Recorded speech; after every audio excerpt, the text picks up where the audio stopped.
marzo de 2017 se reunieron en Madrid los principales expertos en el tratamiento y estudio de la terapia con oxígeno hiperbárico.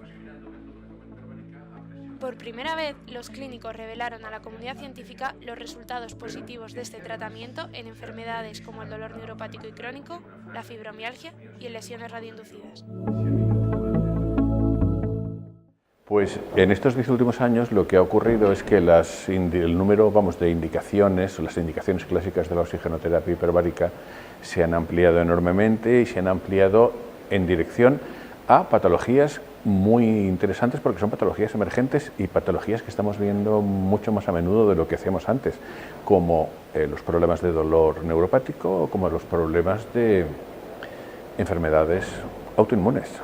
El conocimiento del genoma humano en los últimos años se ha completado y lo que estamos hoy en día pudiendo observar es la acción de diferentes medicamentos sobre la supresión o la activación de determinados genes y cómo influye eso en la evolución de las enfermedades y de los procesos curativos.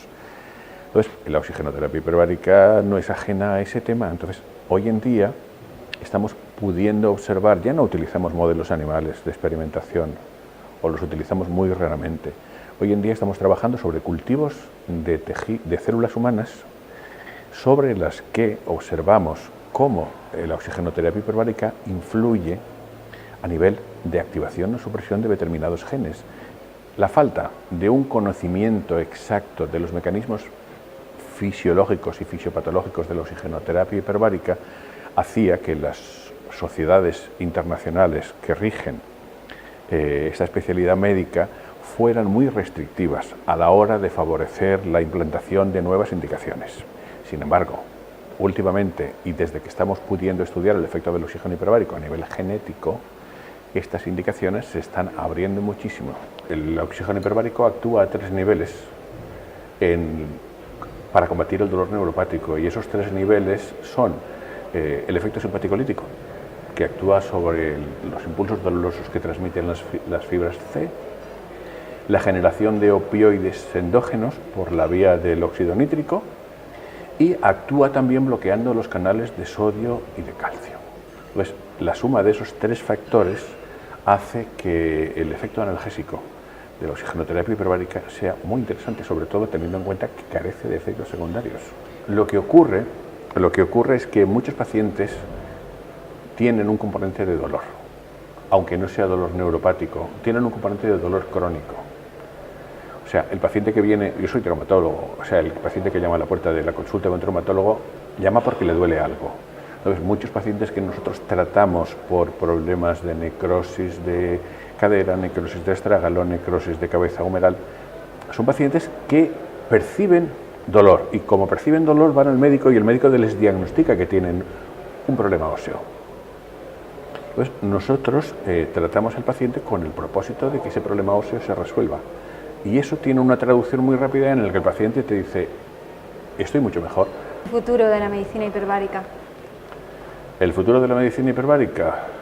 El futuro de la medicina hiperbárica yo creo que pasa por la creación de una especialidad médica. Eva, cuéntanos cuáles son las novedades de la terapia en oxígeno hiperbárico. Para mí, importante, neurología, fibromialgia y cáncer, porque una revista de impacto como el PLOS ONE acaba de publicar un artículo muy bueno, un trabajo muy bueno sobre fibromialgia y cámara hiperbárica. La FDA reconoce un nivel B de evidencia científica en neuroplasticidad y oxigenoterapia hiperbárica y otro artículo de la revista PLOS ONE habla de cámara hiperbárica, dieta cetogénica y proliferación tumoral, con un resultado muy positivo. Es una puerta, o sea, enorme. ¿Por qué no se potencia más este tipo de medicina, ¿no? ¿Por qué no se apoyan más? ¿Por qué no hay 10 cámaras en Madrid? Pues porque yo creo que es una especialidad desconocida, incluso entre los propios galenos. O sea, mis compañeros me dicen, ¿qué es eso? ¿A dónde derivo? ¿Cómo funciona? Entonces, en la carrera tampoco te hablan de medicina hiperbárica. Sí. Ahora sí, estamos empezando a tener una asignatura de medicina en ambientes extremos, pero si lo desconoces y nadie te cuenta y no tienes una cercanía a ese tratamiento, no saben que estamos en el hospital, no saben qué hacemos, no saben qué nos pueden derivar nuestros compañeros. Entonces, lógicamente, ni el laboratorio visita para ver qué fármaco es potencialmente positivo en el uso, o sea, su uso en el tratamiento de esa patología. Poco a poco creo que esto comenzará a dar sus frutos y más todavía si empezamos a investigar y a avanzar en los campos que te he comentado. El comienzo que fue tratando trastornos de cicatrización ha evolucionado a tratar lesiones por radioterapia, o sea, lesiones radioinducidas. Y en los últimos años estamos haciendo un protocolo de tratamiento de lo que significa la fibromialgia, fundamentalmente en chicas y señoras jóvenes. No tiene nada que ver con la lesión radioinducida, pero es un campo de investigación y un campo que promete obtenerse resultados positivos ante una enfermedad que a día de hoy tiene una dificultad en su terapéutica. ¿Y los resultados cómo están siendo? Los resultados lo suficientemente válidos como para poder seguir dando tratamiento con OHB, dejando claro de que la medicina hiperbárica en la fibromialgia no es curativa, es un tratamiento coadyuvante para mejorar la calidad de vida de aquella mujer que, teniendo su trastorno inflamatorio, su trastorno doloroso, su trastorno de rigidez, la calidad de vida en chicas, sobre todo muy jóvenes, se hace verdaderamente insoportable. El avance en lo que es, teniendo un volumen suficiente de pacientes, podamos llegar a conclusiones lo más acertadas posibles. Pero hay que seguir en el empeño. ¿Continuará como investigador en terapia hiperbárica? Continuaremos con la ayuda de la medicina pública, que en este caso son los que tienen la capacidad de proveernos del número de pacientes que necesitamos para que la muestra no sea una muestra pequeña, sino que tenga una validez notoria. Pues yo he empezado a trabajar en medicina hiperbárica en enero de 1979, en Cartagena, en la cámara hiperbárica del Hospital de Caridad. Nosotros hemos utilizado la cámara fundamentalmente para tratamiento de heridas de evolución tórpida, para pies diabéticos, para úlceras varicosas. Yo lo digo a veces, creo que sin exagerar, que me da la impresión de que hemos tratado cualquier tipo de úlcera, porque nos han mandado de todo. Úlceras por radiación, úlceras post-quemadura, anemias perniciosas, osteomielitis crónicas, fracturas no consolidadas, de todos los tipos. Los resultados son muy buenos. Y en estos últimos 5 años, doctor, ¿qué novedades podría contarnos que le han sorprendido de este medicamento que es el oxígeno? Pues del medicamento que es el oxígeno, las que están reconocidas por la Unión Europea son comunes a toda España y a la Unión Europea, son las mismas en Castellón, en Madrid, en Ferrol, en Cartagena o en Cataluña. Y el segundo tipo de cosas novedosas es el tratamiento, son dos, el tratamiento de algunos cuadros que no tienen fácil solución, como es la fibromialgia. Estamos tratando ahora mismo pacientes, casi todas mujeres, con fibromialgia, y estamos tratando cuadros de autismo que nos refieren los pediatras. ¿Es usted el único especialista que ha hablado de autismo? ¿Sí? La experiencia que tenemos con autismo es la siguiente. Una serie de madres y padres con niños autistas requirieron tratamientos en cámara, en la de Cartagena, porque estaban yendo a Estados Unidos y a México a tratarse y les costaba muchísimo dinero. Nos lo requirieron y yo le dije que podíamos intentar el tratamiento con dos condiciones, la misma que la fibromialgia.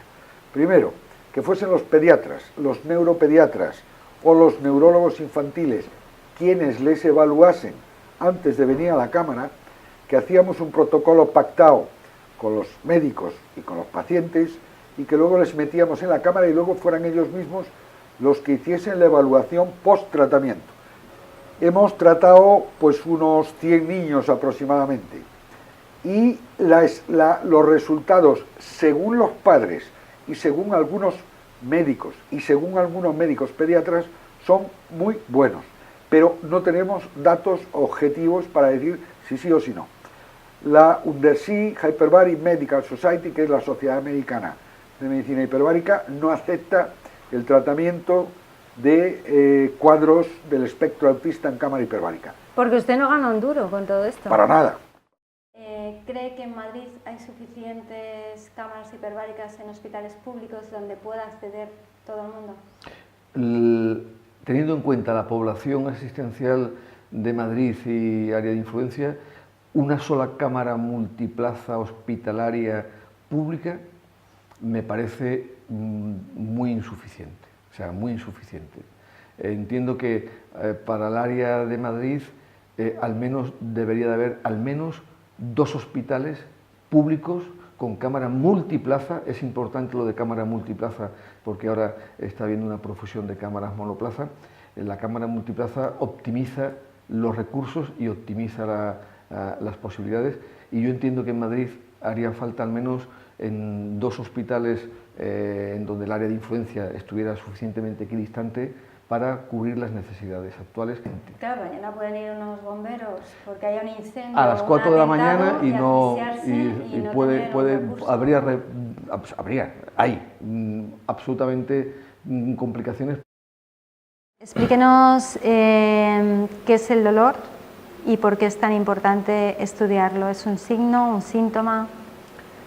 El dolor, hay una definición muy bonita que a mí me gusta mucho de lo que es el dolor, que es todo aquello que dice el paciente que siente cuando siente dolor. Y es muy importante porque tiene 2 componentes muy interesantes. Lo que dice el paciente, es decir, el dolor es lo que el paciente te va a decir a ti, y lo que siente el paciente. ¿Qué cambios se producen en el organismo cuando se cronifica el dolor? El dolor agudo es una señal de alarma, es un síntoma, y es muy importante tenerlo en cuenta. Sabemos que cuando el dolor se cronifica, cuando ese dolor se mantiene en el tiempo, cuando ese estímulo nociceptivo, ese estímulo doloroso en una rodilla, en una articulación, en la espalda, se mantiene en el tiempo, se produce una serie de cambios. Esos cambios en las vías que transmiten el dolor, lo que crean es una especie de círculos viciosos, tanto en la periferia como en la médula espinal. La médula espinal es el lugar donde llegan todos los nervios y de ahí la información asciende hacia el cerebro. En la médula espinal se produce una serie de cambios que facilitan la cronificación, que facilitan ese círculo vicioso que está constantemente enviando información dolorosa al cerebro, de forma que al final el cerebro recibe mucha más información dolorosa de la que de verdad se crea.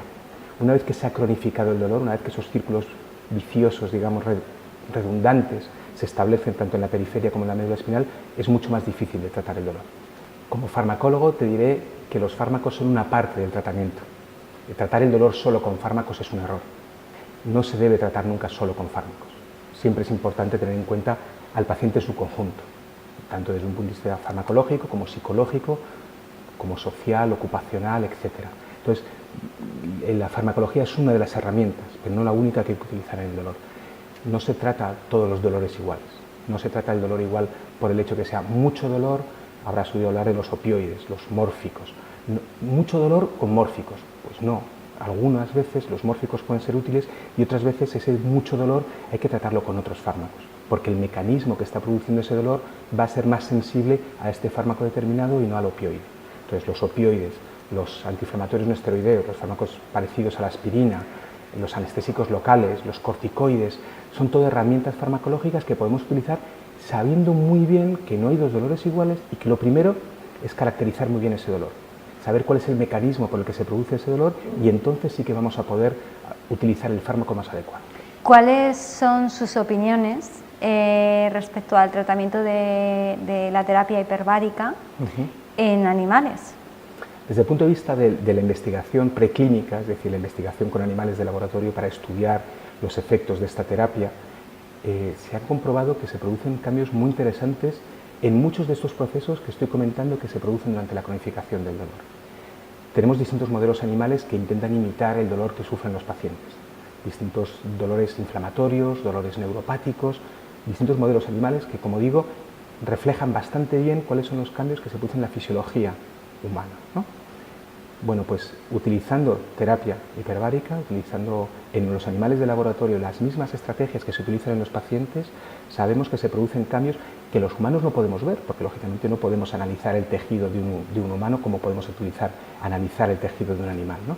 Bueno, pues sabemos que hay cambios en la respuesta inflamatoria, la inflamación disminuye cuando utilizamos esta terapia, sabemos que esas células del sistema nervioso central, esas neuronas y esas células gliales se ven modificadas también en su respuesta, disminuye su nivel de actividad, aumentan los fenómenos de analgesia endógena, es decir, la analgesia propia, que nuestro propio organismo es capaz de controlar mejor ese dolor. Bueno, pues esas mismas estrategias que muchas veces la producen también los fármacos, conseguimos, o en los animales de laboratorio, se pueden reflejar, se pueden repetir, claro, con muchos menos efectos secundarios. puesto que una de las características diferenciales que tiene esta terapia es que los efectos secundarios son menores que los que producen los fármacos. ¿Y los cambios en animales que usted ha podido estudiar y demás son positivos con la terapia hiperbárica? Sí, como te decía, no solamente hay cambios en la fisiología, no solamente esas neuronas ven modificadas su respuesta, sino que eso se refleja en un cambio de conducta.